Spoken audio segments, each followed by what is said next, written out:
ദൈവത്തിരുനാമത്തിന് മഹത്വം ഉണ്ടാകട്ടെ. ധ്യാനത്തിനായി ന്യായാധിപന്മാരുടെ പുസ്തകം 16-ാം അധ്യായം 22-ാം വാക്യം.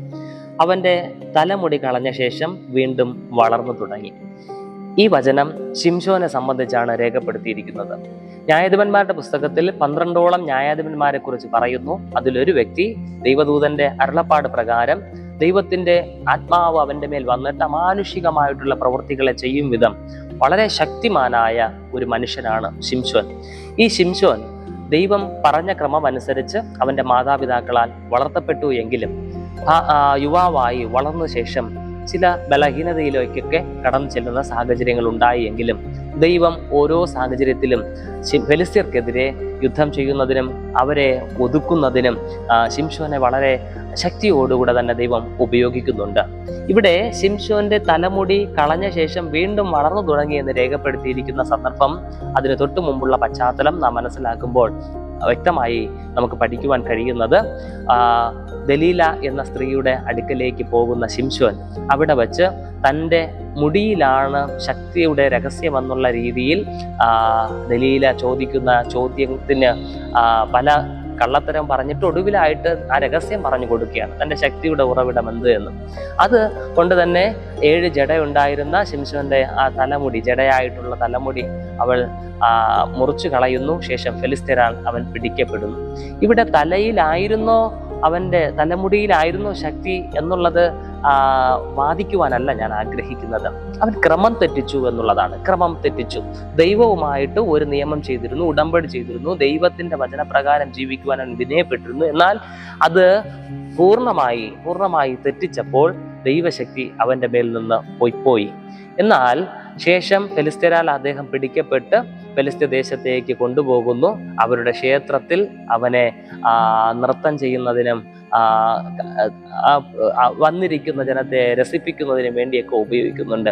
കാരാഗ്രഹത്തിൽ ധാന്യങ്ങളെ പൊടിക്കുന്നതിന് വേണ്ടിയിട്ടുള്ള ജോലി കൊടുക്കുന്നുണ്ട്.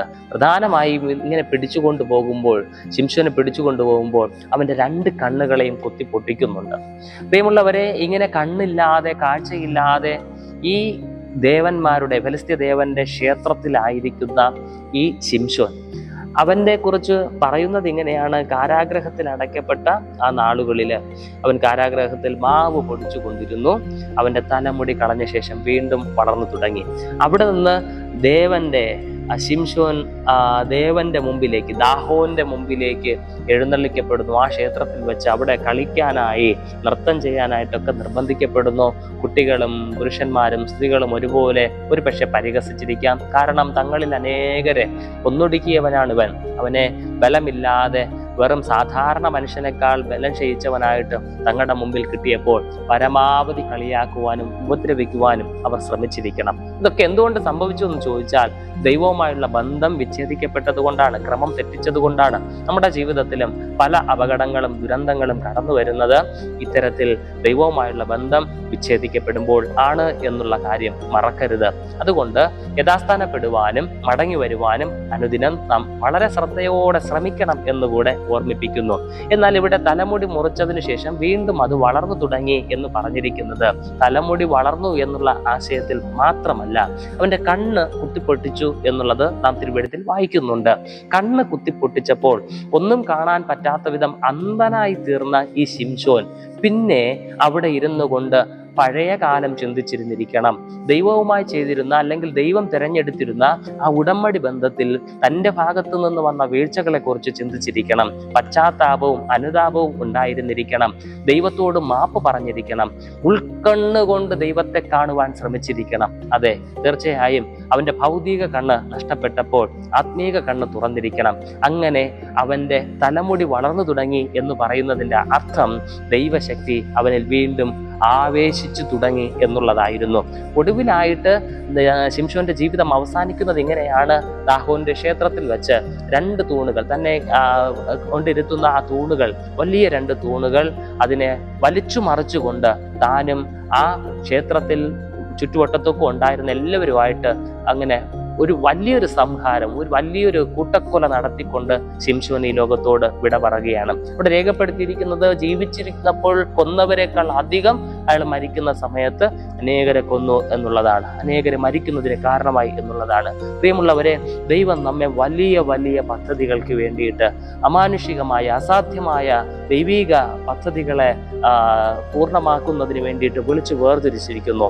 എന്നാൽ നാം ദൈവത്തെ നിസ്സാരമായി കാണുന്നത് കൊണ്ടും ദൈവകൽപ്പനകളെ നിസ്സാരമായി പരിഗണിക്കുന്നത് കൊണ്ടും പലപ്പോഴും ദൈവം ആഗ്രഹിക്കുന്ന ദൈവത്തിൻ്റെ ഉപയോഗത്തിൽ എത്തിച്ചേരുവാൻ കഴിയാത്ത വിധം പലയിടങ്ങളിലായിട്ട് നമ്മൾ തളർന്നു പോകുന്നു, തകർന്നു പോകുന്നു, അല്ലെങ്കിൽ ദൈവശക്തി നഷ്ടപ്പെട്ട് കാരാഗ്രഹത്തിൽ അടയ്ക്കപ്പെട്ട ശിംശോനെ പോലെ ആയി പോകുന്നു.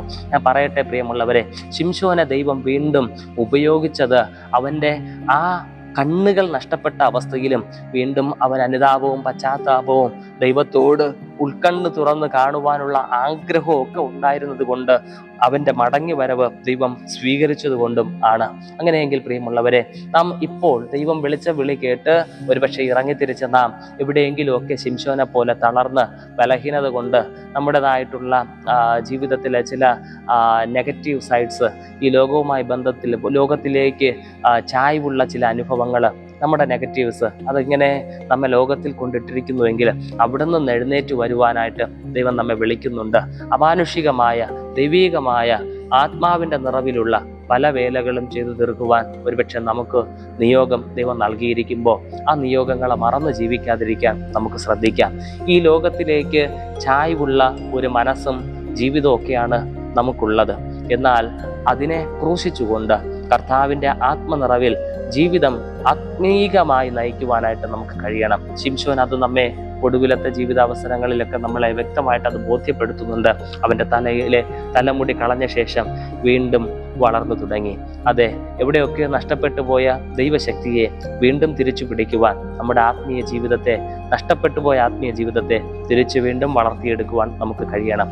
അതിന് ദൈവം ഈ തിരുവചനങ്ങളിലൂടെ, ധ്യാനത്തിലൂടെ സഹായിക്കും. പ്രാർത്ഥനയോടെ നമുക്ക് മുന്നേറാം. പരിശുദ്ധാത്മാവിനാൽ നാം നയിക്കപ്പെടട്ടെ. ആമേൻ.